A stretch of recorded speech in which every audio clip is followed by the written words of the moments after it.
அண்மை செய்தியை பார்த்துக் கொண்டிருக்கிறோம்.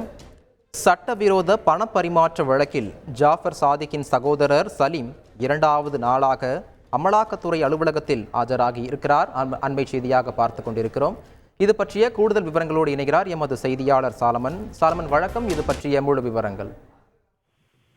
2000 கோடி போதைப் பொருள் கடத்தல் வழக்கை அமலாக்கத்துறை அதிகாரிகள் தீவிரமாக விசாரணை மேற்கொண்டு வருகிறார்.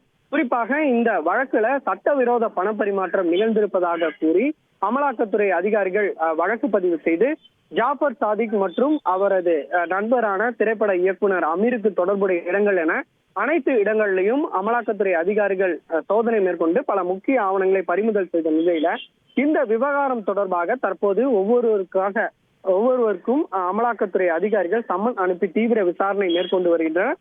குறிப்பாக ஏற்கனவே தியார் சிறையில் இருக்கக்கூடிய ஜாஃபர் சாதிக்கிடம் அமலாக்கத்துறை அதிகாரிகள் தீவிர விசாரணை மேற்கொண்டு வாக்குமூலத்தை பதிவு செய்துள்ள நிலையில அதனை அடிப்படையாக வைத்து விசாரணை மேற்கொள்ளப்பட்டது.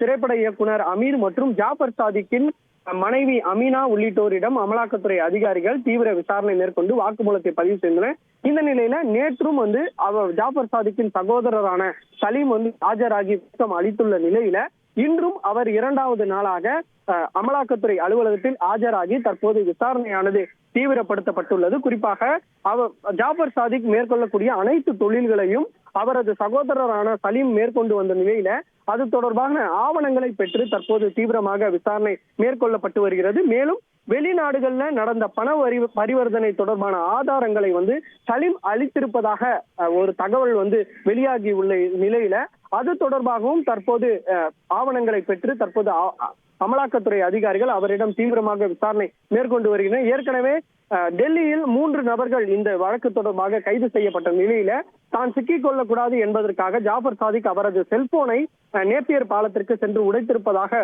ஒரு தகவல் வெளியாகி உள்ளதால் அந்த ஐபோனில் ஏதேனும் தகவல்கள் அழியப்பட்டுள்ளதா என்பது தொடர்பான விவரங்களையும் கைப்பற்றி தற்போது அமலாக்கத்துறை அதிகாரிகள் சலீமிடம் விசாரணை மேற்கொள்ளப்பட்டு வருவதாக தகவல் தெரிவிக்கப்பட்டுள்ளது. நேற்று 3 மணி நேரம் அவரிடம் விசாரணை மேற்கொள்ளப்பட்டு வந்த நிலையில இன்றும் விசாரணையானது தீவிரப்படுத்தப்பட்டுள்ளது குறிப்பிடத்தக்கது.